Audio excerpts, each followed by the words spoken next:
El 3 de enero de 1984, Karl Bragar, corresponsal de origen alemán que por ese entonces residía en el estado de Río de Janeiro, Brasil, fue asesinado en pleno día por un tirador anónimo que le disparó a quemarropa mientras se encontraba paseando con un amigo, Ulrich Euke, por la playa de Ipanema. En una ciudad donde la criminalidad, marginalidad y pobreza registran una de las tasas más elevadas del mundo, nadie prestó demasiada atención a la desaparición del periodista. La policía abrió un expediente para investigar el hecho, aunque las pruebas recopiladas no fueron muy efectivas.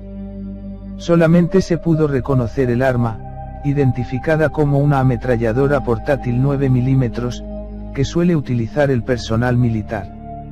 El agresor nunca fue detenido y el caso entró en zona muerta.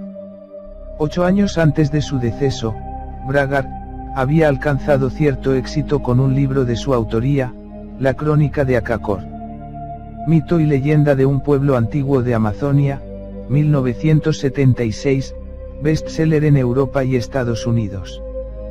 La obra fue la culminación de un largo reportaje que dejó un saldo de 12 casetes de grabación, con un único interlocutor, Tatun Kanara, mestizo indígena y líder de los Uga Mongulala, quien en forma oral contó un extraño y fantástico relato sobre los orígenes milenarios de su pueblo. Nacía la leyenda de Akakor. Remontémonos a 1971. Cuenta la historia, que los integrantes de una línea aérea comercial alemana Swissair, se encontraban paseando por Manaus, estado de Amazonia, cuando fueron abordados por un mendigo vestido en forma harapienta, que les solicitó el pago de una comida. La sorpresa surgió al comprobarse que el desconocido podía expresarse en perfecto alemán, causando el asombro de los tripulantes y en especial de su comandante, Ferdinand Schmidt, experimentado aviador. En 1977, un medio europeo, Specula, publicó un artículo crítico sobre la historia de Akakor. Las comparaciones entre las declaraciones del libro y las grabaciones mostraron serias desviaciones. Se advirtieron conceptos más refinados e intelectuales que de ningún modo se esperaban de un indígena de la selva. Se determinó que Bragar habría manipulado Crónica de Akakor, intercalando pasajes completos de viejas leyendas mitológicas.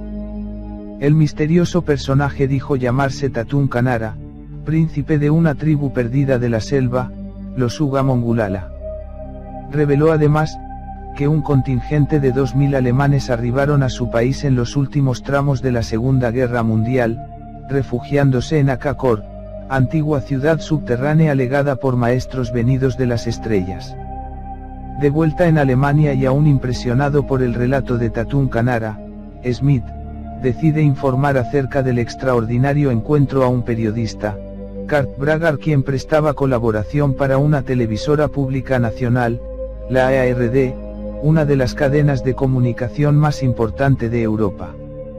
Nacido en Múnich en 1941, Bragar, además de su título como periodista, contaba con estudios en sociología e historia. Con el tiempo se transformó en un reputado especialista de culturas nativas americanas. Intrigado por la confidencia, el corresponsal alemán decide aceptar el reto y partir a Brasil en busca del príncipe del mundo subterráneo.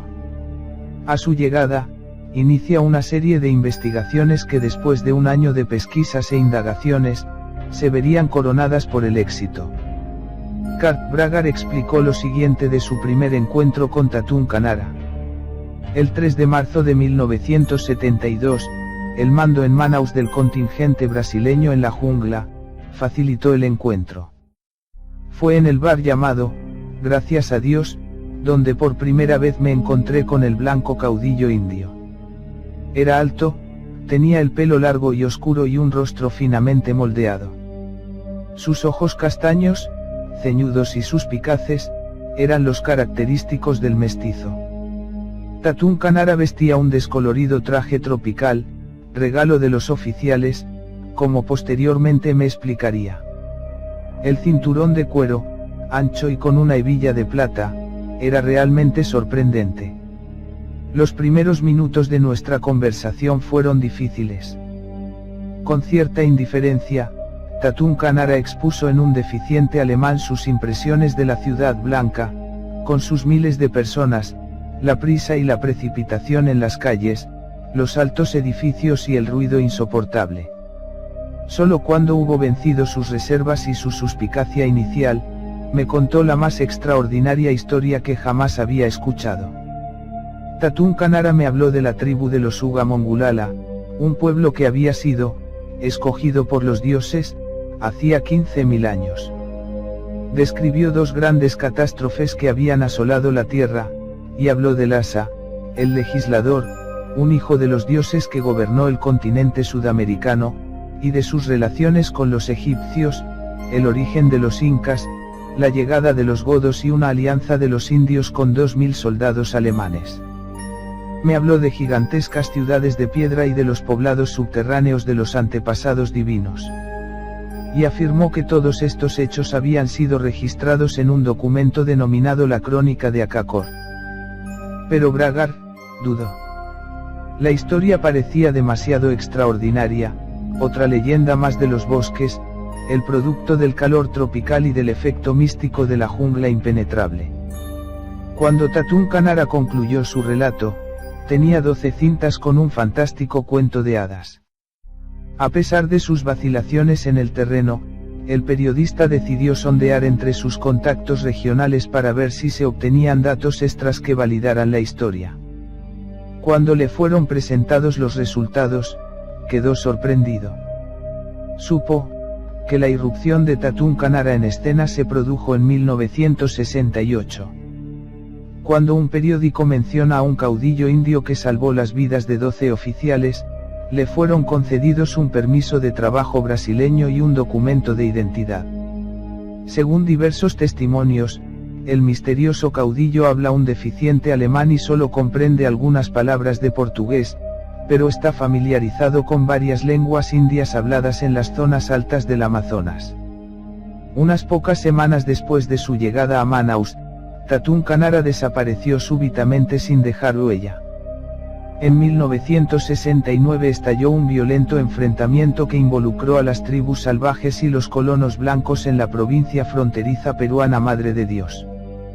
El líder de los indios, quien, según los informes de prensa peruanos, era conocido como Tatunka, Gran Serpiente de Agua, huyó tras la derrota a territorio brasileño. Con objeto de impedir una repetición de los ataques, el gobierno peruano solicitó del brasileño la extradición, pero las autoridades brasileñas se negaron a cooperar. Las hostilidades en la provincia fronteriza de Madre de Dios se prolongaron durante 1970 y 1971. Las tribus indias salvajes huyeron hacia los bosques casi inaccesibles cercanos al nacimiento del río Yaco.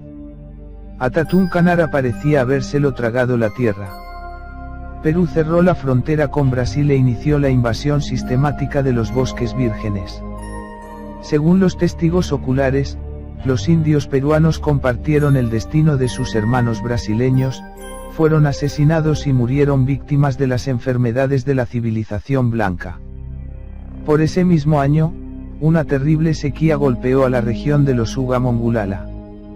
Con el hambre en puerta, Tatún Kanara decidió arriesgarse a salir a la superficie, para pedir ayuda a los blancos bárbaros, y así aliviar los pesares que amenazaban a su gente. Tatún Kanara explicó su huida. Vestido con las ropas de los soldados alemanes, abandoné Akakor y después de un laborioso viaje, llegué a Río Branco. Una de sus grandes ciudades, situada en la frontera entre Brasil y Bolivia.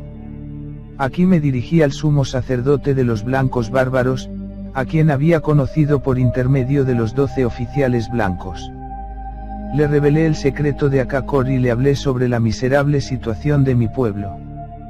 Como prueba de mi historia, le entregué 2 documentos de los dioses, y estos convencieron definitivamente al sumo sacerdote blanco. Accedió a mi petición y regresó conmigo a Akakor. La llegada a Akakor del sumo sacerdote blanco provocó violentas discusiones con el Consejo Supremo. Los ancianos y los señores de la guerra rechazaron todo contacto con él. Para evitar cualquier posible traición, exigieron incluso su cautividad. Solamente los sacerdotes estaban preparados para discutir una paz justa. Después de argumentaciones infinitas, el Consejo Supremo concedió al sumo sacerdote blanco un periodo de 6 meses, durante el cual expondría a su propio pueblo la terrible situación de los Uga Mongulala. Para que pudiera reforzar su historia, le fueron entregados varios escritos de los padres antiguos. Si no lograba convencer a los blancos bárbaros, tenía la obligación de devolver los documentos a Akakor. Durante 6 meses, nuestros exploradores esperaron en el lugar acordado para el encuentro en la zona alta del río Rojo. El sumo sacerdote blanco no regresó. Algún tiempo después me enteraría de que había muerto en un accidente de aviación. De todos modos, había enviado los documentos a una lejana ciudad llamada Roma. Esto es lo que, en cualquier caso, dijeron sus servidores. En las postrimerías de 1972, Tatum Kanara llevó su historia a las autoridades brasileñas, para convencerlas de tomar cartas en el asunto. Con la ayuda de los 12 oficiales cuya vida había salvado, entró en contacto con el servicio secreto brasileño. Apeló asimismo al Servicio de Protección India, FUNAI, y habló con el secretario de la Embajada de la República Federal de Alemania en Brasil, sobre los 2000 soldados alemanes que, según sostenía, habían desembarcado en Brasil durante la Segunda Guerra Mundial y están todavía vivos en Akakor, la capital de su pueblo. El secretario de la embajada no creyó la historia y negó a Tatum Kanara todo acceso posterior a la embajada. FUNAI solo accedió a cooperar una vez que muchos de los detalles de la historia de Tatum Kanara sobre tribus indias desconocidas de la Amazonia fueron comprobados durante el verano de 1972. El servicio formó una expedición para establecer contacto con los misteriosos Uga Mongulala y dio instrucciones a Tatum Kanara para que hiciera todos los preparativos necesarios. Sin embargo, estos planes se vieron interrumpidos por la resistencia de las autoridades locales de la provincia de Acre. Siguiendo instrucciones personales del entonces gobernador Wanderlei Dantas, Tatum Kanara fue arrestado. Poco antes de su extradición a la frontera peruana, sus amigos oficiales lo liberaron de la prisión de Río Branco y lo devolvieron a Manaus. Con los datos recogidos, Bragar decidió emprender una expedición hacia Akakor, que contaría con la guía de Tatum Kanara y la participación de un fotógrafo. Pero la aventura casi termina en tragedia. Abandonamos Manaus el 25 de septiembre de 1972. Remontaríamos el río Purus hasta donde pudiéramos en un barco alquilado, tomaríamos después una canoa con motor fuera borda y la utilizaríamos para alcanzar la región del nacimiento del río Yaco en la frontera entre Brasil y Perú. Luego continuaríamos a pie por las colinas bajas al pie de los Andes hasta llegar a Akakor. Tiempo necesario para la expedición, 6 semanas, probable regreso, a comienzos de noviembre. Nuestro equipo se componía de hamacas, redes para mosquitos, utensilios de cocina, alimentos, las ropas habituales para la jungla y vendajes médicos. Como armas, un Winchester 44, 2 revólveres, un rifle de caza y un machete. Además, llevábamos nuestro equipo de filmación, 2 registradoras magnetofónicas y cámaras. Los primeros días fueron muy diferentes de lo que esperábamos, nada de mosquitos, ni de serpientes de agua ni de pirañas. El río Purus era como un lago sin orillas.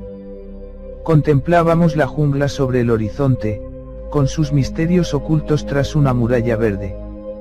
El primer pueblo que alcanzamos fue Sena Madureira, último asentamiento antes de penetrar en las todavía inexploradas regiones fronterizas entre Brasil y Perú. Era un lugar típico de la Amazonia, polvorientas carreteras de arcilla, ruinosas barracas y un desagradable olor a agua estancada. 8 de cada 10 habitantes sufren de beriberi, lepra o malaria. La malnutrición crónica ha dejado a estos seres en un estado de triste resignación. Rodeados por la brutalidad de la inmensidad y aislados de la civilización, dependen principalmente del licor de caña de azúcar, único medio de escapar a una realidad sin esperanza. En un bar, nos despedimos de la civilización y nos topamos con un hombre que dice conocer las zonas altas del río Purus. En su búsqueda de oro, fue hecho prisionero por los indios Aisa, una tribu semicivilizada que se asienta en la región del nacimiento del río Yaco. Su relato es desalentador, nos habla y no para sobre rituales caníbales y flechas envenenadas. El 5 de octubre, en Cachoeira Inglesa, cambiamos el bote por la canoa. A partir de aquí dependemos de Tatún Canara. Los mapas de ordenanza describen el curso del río Yaco, pero solo de una manera imprecisa. Las tribus indias que viven en esta región no tienen aún contactos con la civilización blanca. Nos domina un sentimiento de incomodidad. Existe, después de todo, un lugar como Acacor. Podemos confiar en Tatún Canara. Pero la aventura se muestra más apremiante que nuestra propia ansiedad.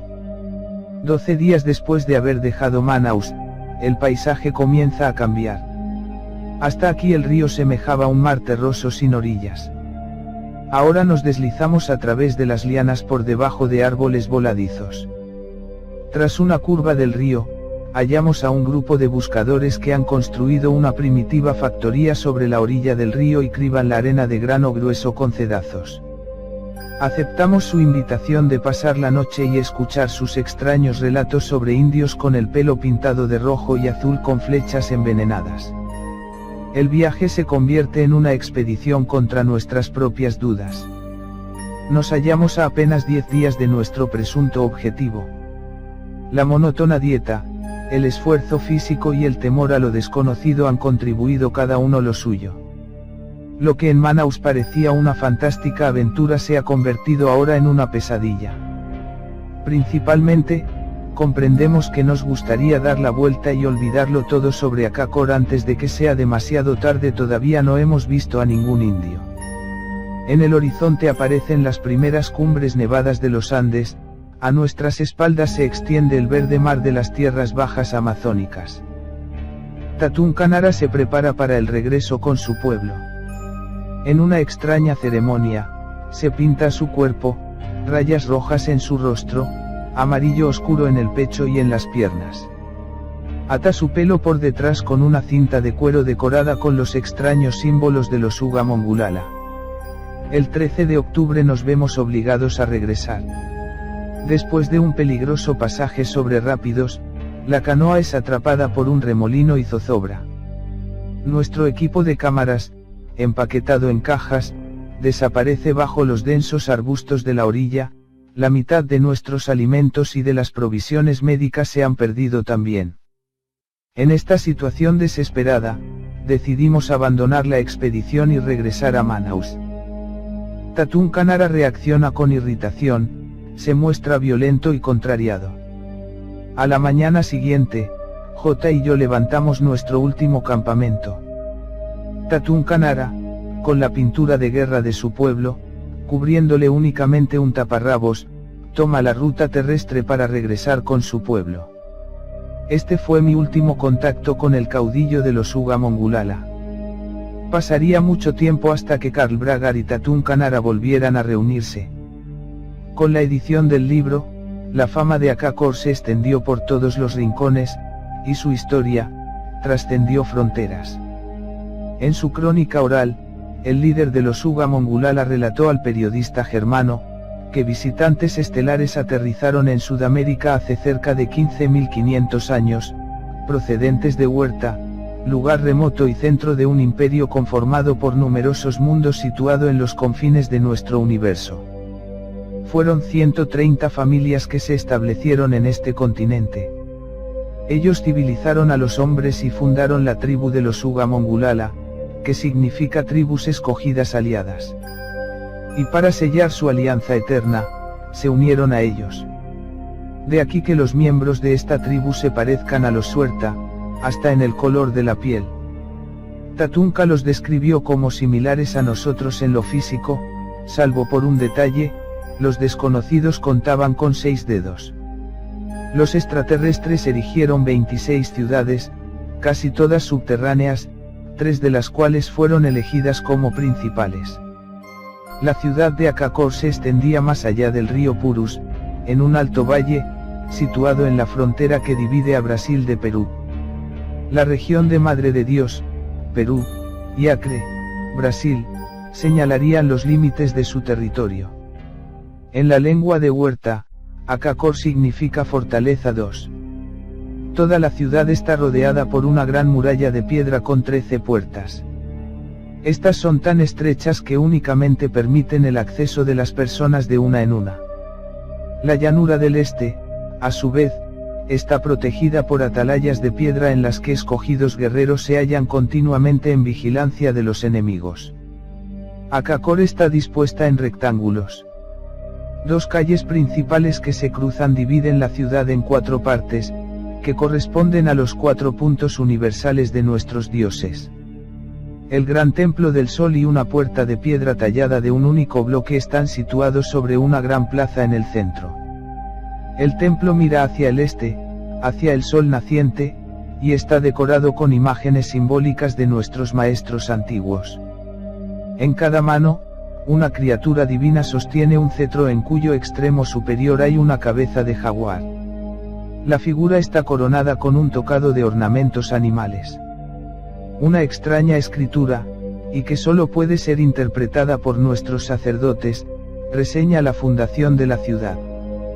Todas las ciudades de piedra construidas por nuestros maestros antiguos tienen una puerta semejante. El edificio más impresionante de Acacor es el Gran Templo del Sol. Sus paredes exteriores están desnudas y fueron construidas con piedras artísticamente labradas. El techo está abierto de modo que los rayos del sol naciente puedan llegar hasta un espejo de oro, que se remonta a los tiempos de los maestros antiguos, y que está montado en la parte delantera. Figuras de piedra de tamaño natural flanquean la entrada del templo por ambos lados. Las paredes interiores están tapizadas con relieves. En una gran arca de piedra hundida en la pared delantera del templo se encuentran las primeras leyes escritas de nuestros maestros antiguos. Luego le sigue Acanis, fortaleza 1, edificada sobre una estrecha lengua de tierra, cercana a México, donde se enfrentan los 2 océanos. La última, Acaim, fortaleza 3, quizás la más misteriosa, se encuentra al norte de Brasil lindante con Venezuela. Se parece a Acacor, con su puerta de piedra, el templo del sol y los edificios para el príncipe y los sacerdotes. Una piedra labrada en forma de dedo extendido señala el camino hacia la ciudad. La entrada real está oculta detrás de una inmensa cascada de agua. Sus aguas caen hasta una profundidad de 300 metros. Yo puedo revelar estos secretos porque desde hace 400 años Acaim está en ruinas. Después de guerras terribles contra los blancos bárbaros, el pueblo de los Acaim destruyó las casas y los templos de la superficie y se retiró al interior de las residencias subterráneas. Estas residencias están dispuestas como la constelación estelar de los dioses y se hallan conectadas mediante unos largos túneles de forma trapezoidal. Hoy en día, solo 4 de las residencias están todavía habitadas, las 9 restantes están completamente vacías. Acaim y Acacor se comunican entre sí mediante un pasadizo subterráneo y un enorme sistema de espejos. El túnel comienza en el gran templo del sol de Acacor, continúa por debajo del cauce del gran río y termina en el centro de Acaim. El sistema de espejos se extiende desde el Acaí por encima de la alineación de los Andes, hasta las montañas Roraima, que es como las llaman los blancos bárbaros. Consiste en una serie de espejos de plata de altura equivalente a la de un hombre y montados sobre unos grandes andamios de bronce. Cada mes, los sacerdotes se comunican por este sistema y los acontecimientos más importantes en un idioma de signos secretos. Fue de esta forma como la nación hermana de los Acaim tuvo noticias por primera vez sobre la llegada de los blancos bárbaros al país llamado Perú. Además de la descripción de las ciudades subterráneas, se incluyeron otras revelaciones importantes, que acrecentaron aún más el enigma.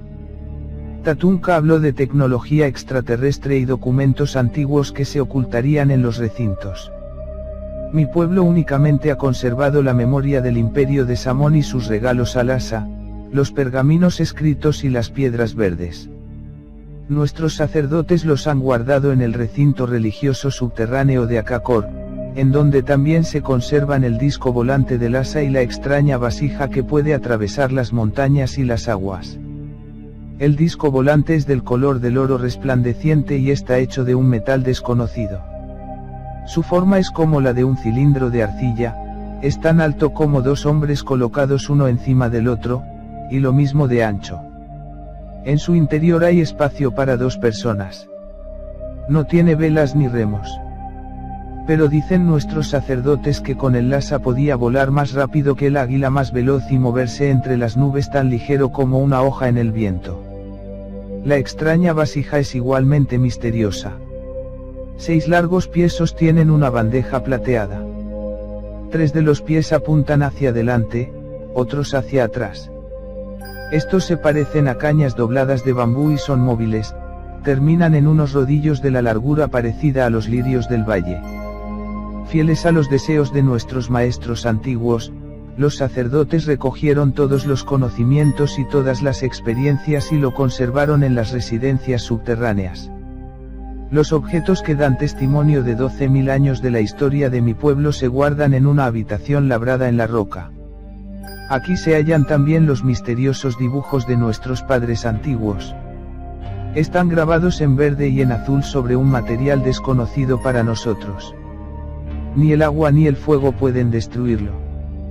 Uno de los mapas muestra que nuestra luna no es la primera y que tampoco es la única de la historia de la Tierra. La luna que nosotros conocemos comenzó a acercarse a la Tierra y a girar en derredor de ella hace miles de años. En aquel entonces el mundo tenía otro aspecto. En el oeste, allí donde los mapas de los blancos bárbaros solamente registran agua, existía una gran isla. Asimismo, en la parte septentrional del océano se encontraba una gigantesca masa de tierra. Según nuestros sacerdotes, ambos quedaron sumergidas bajo una inmensa ola durante la primera gran catástrofe, la de la guerra entre las 2 razas divinas. Y añaden que esta guerra trajo la desolación a la Tierra y también a los mundos de Marte y de Venus, que es como los blancos bárbaros los llaman. Y también de cuerpos alienígenas en estado de suspensión. Entré en el recinto religioso al despuntar la mañana, poco después de la salida del sol. Envuelto en el traje dorado del Asa, descendí por una espaciosa escalera. Me condujo al interior de una habitación, y ni aún ahora puedo decir si esta era grande o pequeña. El techo y las paredes eran de un color infinitamente azulado. No tenían ni comienzo ni final. Sobre una losa de piedra labrada había pan y una fuente de agua, los signos de la vida y la muerte. Un profundo silencio reinaba en la habitación. Repentinamente, una voz que parecía proceder de todas partes me ordenó que me levantara y que entrara en la siguiente habitación, que se parecía al gran templo del sol. Sus paredes estaban recubiertas de muchos y muy diversos instrumentos. Brillaban y resplandecía en todos los colores. 3 grandes losas hundidas en el suelo fosforecían como el hierro. Contemplé maravillado los extraños instrumentos durante algún tiempo. Tan deslumbrados estaban mis ojos por la brillante luz que tardé bastante tiempo en reconocer algo que ya nunca olvidaré. En el centro de la habitación, cuyas paredes irradiaban una misteriosa luz, se encontraban 4 bloques de piedras transparentes. Cuando, lleno de temor, pude acercarme, descubrí en ellos a 4 misteriosas criaturas, 4 muertos vivientes, 4 humanos durmientes, 3 hombres y una mujer. Yacían en un líquido que los cubría hasta el pecho. Eran como los humanos en todos los aspectos, solo que tenían 6 dedos en las manos y 6 dedos en los pies. Cuando esta información llegó a oídos de los investigadores, Erich von Däniken, de origen suizo, fue uno de los primeros en retomar la posta abandonada por el periodista alemán. En el libro de Bragar, Däniken figuraba en los créditos como redactor del prólogo de Akakor, y por ende, contaba con antecedentes en el tema. Teniendo en cuenta el espíritu aventurero que el escritor también supo imprimir en sus libros, no resultó sorpresa su intención de lanzar una expedición en busca de la ciudad perdida, a pesar de la experiencia fallida de Bragar. Pero desde el comienzo, arreciaron las dificultades. En Testigo de los Dioses, el suizo relató los pormenores que hicieron fracasar la operación.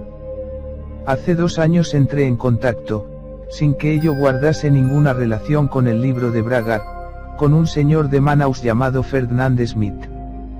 Dicho señor Smith había sido toda su vida piloto de la Swissair. Después de jubilarse aceptó la misión de trabajar para la Cruz Roja en Brasil. Esa misión le llevó a Manaus, y en el marco de sus actividades tuvo ocasión de tratar muchas veces a Tatún Kanara.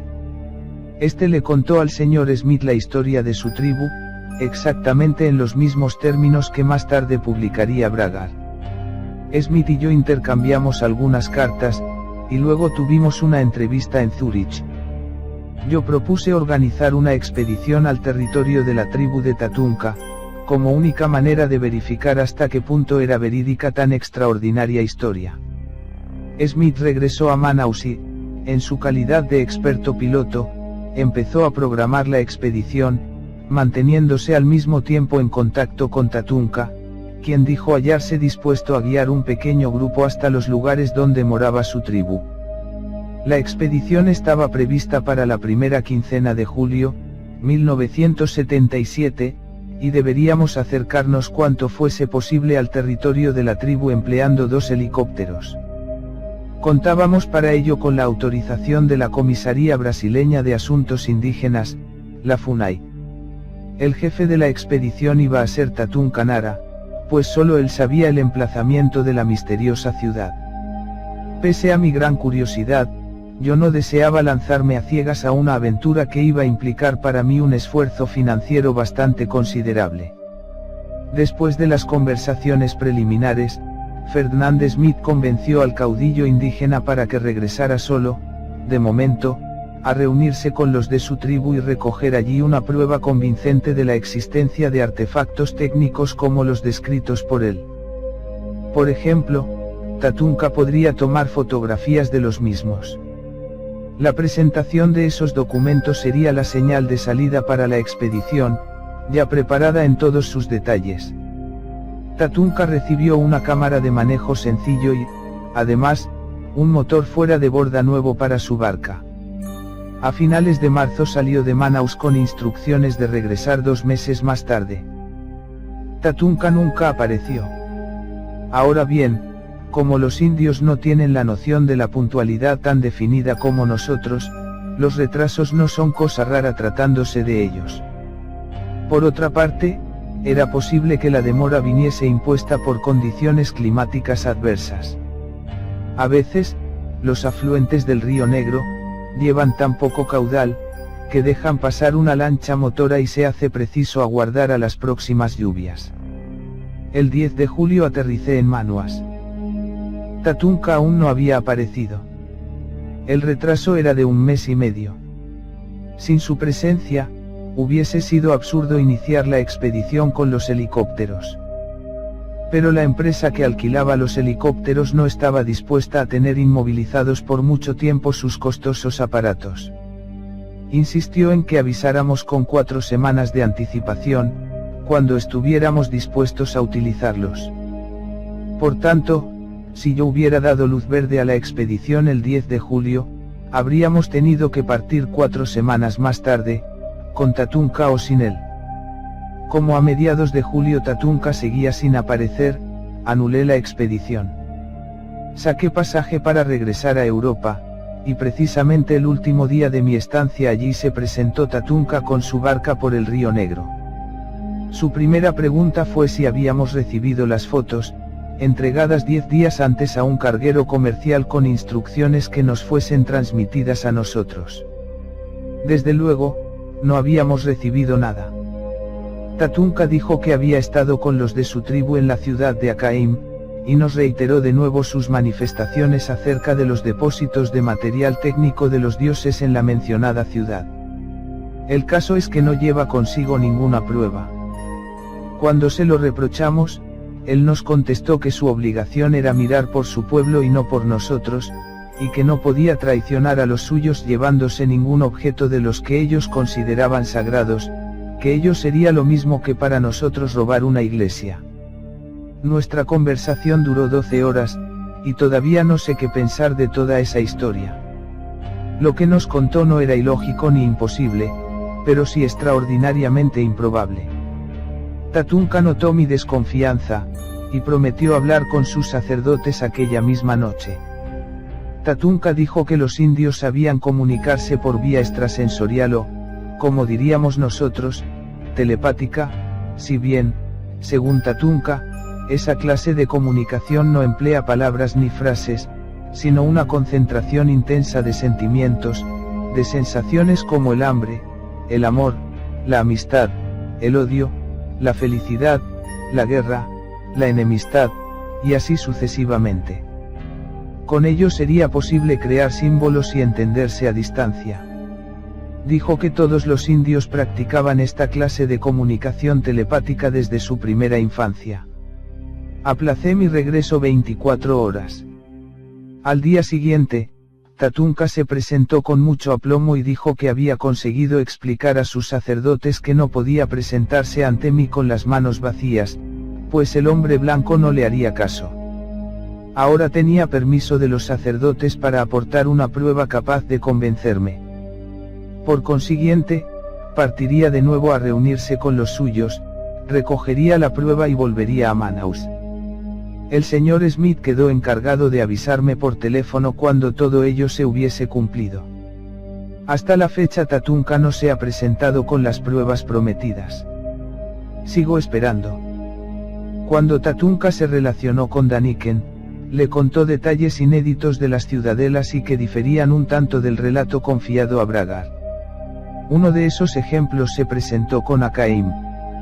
El indígena señaló que en esa fortaleza se adoraba un objeto misterioso que hace mucho tiempo atrás había sido entregado a los sacerdotes por los dioses venidos del cielo en una nave brillante. Un objeto milenario que según las tradiciones comenzaría a cantar en el momento que esos dioses retornaran a la tierra. Y que recientemente había comenzado a emitir extraños zumbidos semejantes al de las abejas, causando un intenso fervor y reverencia entre su pueblo. Esto motivó las ansias del escritor por encontrar el objeto extraterrestre. A pesar de sus reservas iniciales, Daniken dio luz verde para que la expedición se concretase. Nuevamente Tatunka y Smith fueron convocados.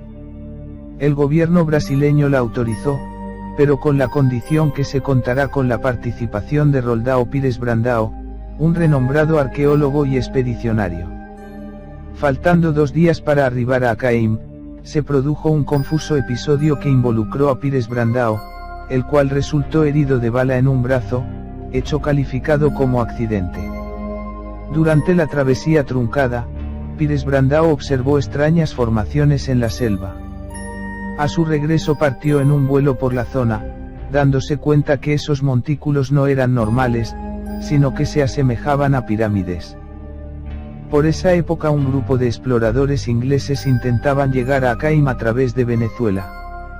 Temiendo perder la primicia, el arqueólogo informó de su descubrimiento a la revista Veja, una de las más importantes de Brasil. El 1 de agosto de 1979, un reportaje de 5 páginas mostró el increíble hallazgo. La noticia recorrió el mundo. 4 años antes, en 1975, el satélite Landsat de la NASA había captado 10 formaciones piramidales en el sudeste del Perú, en la zona de Alta Madre de Dios. Carl Bragar tenía tatuada en su pecho una tortuga, igual a la que también posee Tatunka Nara, en idéntico lugar de su cuerpo. Es el emblema de la tribu Ugamongalula, la bala asesina perforó justamente ahí. Durante la 5ª reunión mundial de la Ancient Astronaut Society realizada en julio de 1978 en Chicago, Estados Unidos, Daniken hizo un relato pormenorizado y ampliado de los hechos, manifestando su esperanza de que la expedición pudiera obtener el ansiado contacto con la civilización subterránea de Akakor. Pero 3 meses después, en la revista Ancient Skies, órgano de la asociación mencionada, en su volumen 5, Número 4. El propio renombrado escritor aparecía suscribiendo un comunicado, o al menos, a él se le atribuía, donde narraba los enormes problemas que había causado Roldao, que entre otras menudencias se hirió con su propia arma, por negligencia en el manejo de la misma, y por eso se debió forzar el regreso de los expedicionarios cuando solo faltaban 2 días para llegar a Acaim. El itinerario que había seguido era el curso del Río Negro, y luego penetraron en un subafluente del Amazonas donde, como la región era muy montañosa, debieron continuar su camino a pie. Fue justamente al llegar a la base de un cerro donde Brandao se accidentó y, por fortuna, pudo socorrérsele a tiempo, pero tenía fiebre muy alta y habría fallecido, de continuar. Así accedieron a un puesto policial, donde un hidroavión recogió al grupo, trasladándolo sin pérdida de tiempo a Manaus. Según parece, Brandao se autolesionó con el fin de detener la expedición organizada por Daniken una vez que él tuviese localizada la ubicación exacta de las pirámides. Así aseguró para Brasil la primicia del descubrimiento, adelantándose a otras expediciones extranjeras que ya merodeaban por la zona. Casi enseguida surge una cohorte de negadores, juzgando que esas elevaciones no tienen nada de pirámides, manifestando son solo pequeños morros. A eso Daniken se siente obligado a responder y en forma enfática publica en la primera página del número 14, volumen 6, de Ancient Skies, septiembre-octubre de 1979, un caluroso artículo, con el título de Acaim existe, ilustrándolo con la fotografía de una forma piramidal. Dichas pirámides y la ciudad de Acaim se situaban en la cordillera de Parima, en el sistema montañoso del Gurupira, en las fuentes donde nace el río Padawiri, que es afluente del río Negro. Su localización está cercana a la frontera con Venezuela y el territorio es considerado por el gobierno brasileño de seguridad nacional. Las pirámides son de base cuadrangular y la más elevada debe tener entre 100 y 150 metros de altura. Las otras son de menores dimensiones. El arqueólogo Roldao Pires Brandao observó que las pirámides por su forma son idénticas a las descubiertas en México. Las fotos publicadas por la revista Veja muestran otras construcciones cubiertas por vegetación baja. La expedición brasileña pudo fotografiar las pirámides desde unos 4 kilómetros de distancia, pero les fue imposible aproximarse a ellas ni a las ruinas de la ciudad abandonada de Acaim, ya que no podían abrirse camino a través de la tupida jungla por falta de braceros. La expedición brasileña asegura haber tenido como guía al indio Tatún Canara, que no solo les llevó hasta el lugar donde se ubicaban las pirámides, sino que prosiguieron hasta el noroeste, siguiendo las crestas de la sierra de Gurupira, hasta llegar a las inmediaciones de las ruinas de una ciudad perdida y abandonada medio escondida entre la espesura de la selva. En ella pudieron observar incontables bocas de cavernas por entre las rocas del lugar adyacente. Al parecer, según testimonios posteriores, la ciudad ya había sido vista por pilotos civiles y militares de las fuerzas aéreas brasileñas que sobrevolaron la región. Un etnólogo que les acompañó, Rayo Cuyujan, llegó a la conclusión, después de haber examinado desde lejos la ciudad, de que las ruinas tenían gran semejanza con construcciones de estilo incaico y deben tener una antigüedad de cientos de siglos. Incluso apuntó la posibilidad de que tales ruinas correspondiesen a las de El Dorado, tan buscadas por los españoles. Esta ciudad fue localizada a unos 180 kilómetros del lugar donde se ubicaban las pirámides. El descubrimiento de las pirámides del Amazonas le brindó a la historia de Acacor una publicidad extra. Tatún Canara aumentó su credibilidad entre los investigadores, que intuyeron tras su relato una fuente de verdad. Además de estas poderosas ciudades, los padres antiguos erigieron 3 recintos religiosos sagrados: Salacere, en las zonas altas del Gran Río; Tiahuanaco, sobre el Gran Lago; y Manoa, en la llanura elevada del sur. Eran las residencias terrestres de los maestros antiguos y un lugar prohibido para los Uga Mongulala. En el centro se levantaba una gigantesca pirámide, y una espaciosa escalera conducía hasta la plataforma en la que los dioses celebraban ceremonias desconocidas por nosotros. El edificio principal estaba rodeado de pirámides más pequeñas e interconectadas por columnas, y más allá, sobre unas colinas creadas artificialmente, se situaban otros edificios decorados con láminas que resplandecían. Cuentan los sacerdotes que con la luz del sol naciente las ciudades de los dioses parecían estar en llamas. Estas radiaban una misteriosa luz, que se reflejaba en las montañas nevadas. También los recintos religiosos son un misterio para mi pueblo. Sus construcciones son testimonio de un conocimiento superior, incomprensible para los humanos. Para los dioses, las pirámides no solo eran lugares de residencia sino también símbolos de la vida y de la muerte. Eran un signo del sol, de la luz, de la vida. Los maestros antiguos nos enseñaron que hay un lugar entre la vida y la muerte, entre la vida y la nada, que está sujeto a un tiempo diferente. Para ellos, las pirámides suponían una conexión con la segunda vida. Con la noticia en primera plana, Däniken optó por una nueva expedición, la cual tampoco prosperó. Solo alcanzó para un relato oral de Ferdinand Schmidt. Llegados al punto más abajo de la catarata mayor, en el que estaba enclavado nuestro antiguo campamento, nos plantamos en 20 minutos de marcha a través de la selva ante la pared rocosa que había que escalar. Alcanzamos el punto más alto, que estaba poblado de muchas variedades de cactus, y que ofrecía una grandiosa panorámica hacia el oeste.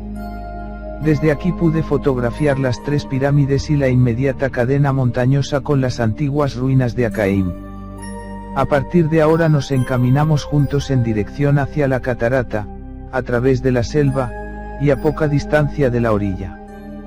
De repente había ante nosotros, apoyado en un árbol, un indio. Entre él y nosotros mediaba una hondonada pequeña. Tatunka se detuvo y exclamó Ramos. El indio se encaminó hacia Tatunka y ambos se abrazaron. Ramos tenía cabellos negros que le caían sobre los hombros, lucía una cinta trenzada en la frente, era de piel bastante oscura, pero tenía ojos claros, verdes. De la oreja derecha le pendía una cadenita en forma de gota, con alguna figura y un reborde exterior decorado. Ramos era el jefe de la tropa de los Mongulala y estaba allí con sus guerreros, quienes esperaban más arriba. Ramos advirtió a Tatunka que los sacerdotes de su tribu habían decidido su casamiento con la princesa que le había sido asignada hace ya muchos años. Después Ramos le preguntó por el escritor, Däniken, ya que los Mongulala esperaban encontrarse con él, en lugar de con Ferdinand Schmidt. Como Tatunka debía volver para casarse con la princesa, Schmidt tuvo que elegir entre proseguir él solo con Ramos y sus guerreros o echar para atrás y regresar. El suizo sabía que apenas quedaban unos kilómetros para alcanzar Akaim, la ciudad donde se ocultaban las reliquias tecnológicas de los dioses. Schmidt estaba en un dilema. Ramos y sus guerreros no le daban garantías por su vida tanto en su viaje a Akaim como en el retorno a Manaos. Pese a ello, con cierta osadía, se empeñó en ir a Akaim. Pensó que, después de tan largo y penoso camino por una jungla donde llovía copiosamente la mayor parte del tiempo, estando a un par de pasos del objetivo tanto tiempo esperado no podía desaprovechar aquella oportunidad que, tal vez, fuese la última. Pero Tatunka le dijo que tenía miedo de volver solo a la civilización. Argumentó que, si regresaba sin Schmidt, los blancos, y en especial el propio Däniken, querrían saber de su paradero y Tatunka se preguntaba si creerían la palabra de un indio. Schmidt pensó que si le daba una carta para Erich von Däniken el problema quedaba resuelto. Pero el indio no lo veía claro. Si les daba la carta a los blancos estos podrían pensar que él la escribió presionado por amenazas. De esta forma, Schmidt no tuvo más remedio que volver con Tatunka a Manaos. Resignado, el suizo captó la señal de alerta, marchándose de regreso a su país. Otros investigadores desoyeron las señales, y continuaron buscando las ciudades subterráneas. La mayoría desapareció en la selva amazónica. Lista macabra. 1977, un joven norteamericano obsesionado con Akakor arriba al Cuzco, para tratar de organizar una expedición que lo conduzca hacia las zonas desconocidas del sureste del Perú. Contrató a una guía para que lo acompañara hasta las fuentes del río Yaco, donde esperaba entrevistarse con un indígena que lo llevaría a la ciudad oculta. Nunca más se lo vio con vida. 1980, John Leeds, otro norteamericano desaparecido. Una carta fue encontrada dentro de sus pertenencias donde declara estar a 2 días de Acaim. En la misma hay elogios hacia Tatún Canara. Sin embargo, contra los deseos de este se internó solo en la selva. 1983, Herbert Wagner. Ciudadano suizo. Desaparecido y encontrado muerto. Tuvo contacto con Tatún Canara. Interrogado negó cualquier implicancia. 1986, Christine Husar. Investigadora alemana. Pasó 4 semanas con Tatún Canara. Se cree que tuvo un romance con el líder de los Uga Mongulala. Hasta hoy figura como desaparecida. En la distancia, Karl Bragar observaba los acontecimientos que se sucedían y planificaba su regreso en silencio, el cual se concretó en 1981. Acompañado de Tatún Canara, intentó convencer a un cineasta, Orlando Senna, para que produjera un vídeo documental sobre Akakor. Senna se negó a participar, argumentando que no estaban dadas las condiciones de seguridad para una incursión a zonas tan inhóspitas. Cuando en 1984 sobreviene la muerte del periodista, un nuevo capítulo comienza a escribirse en la intrincada y enigmática historia de Akakor. Hasta ese entonces no existían objeciones demasiado graves en contra de la figura de Tatún Canara, pero todo eso cambió, cuando desde Alemania se difundió que el indígena en realidad era un ciudadano de ese país con un pasado como convicto. Günther Hauck, tal su verdadero nombre, figuraba en los archivos policiales alemanes como desaparecido desde el 15 de febrero de 1968, fecha en la cual abordó un barco para dirigirse a Río de Janeiro. A partir de allí, su rastro se perdía. El expediente también mencionaba que durante su estadía en prisión fue conocido con el apodo de Tatún Canara. Solo el dato de la fecha bastaba para demoler una de las primeras incongruencias detectadas del relato que Tatúnca contara a Karl Bragar.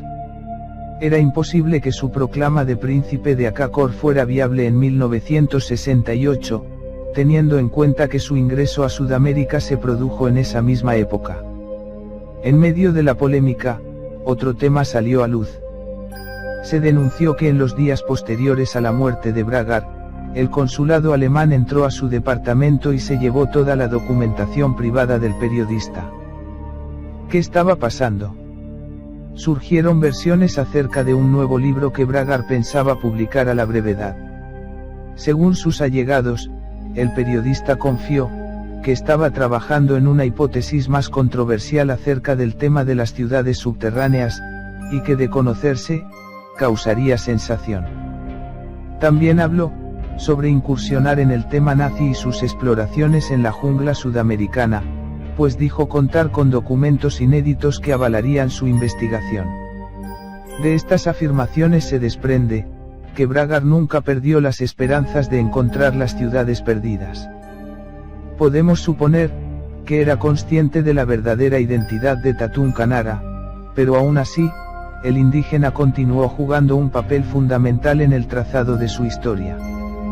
Tal vez Bragar no creyó necesario hacer público un detalle que ponía en riesgo la credibilidad de su libro, y por otra parte, hasta sus últimos días tuvo la certeza que Tatúnca no mentía. Pero si no mentía, no se explica el fracaso de todas las expediciones emprendidas, incluyendo la del propio Bragar.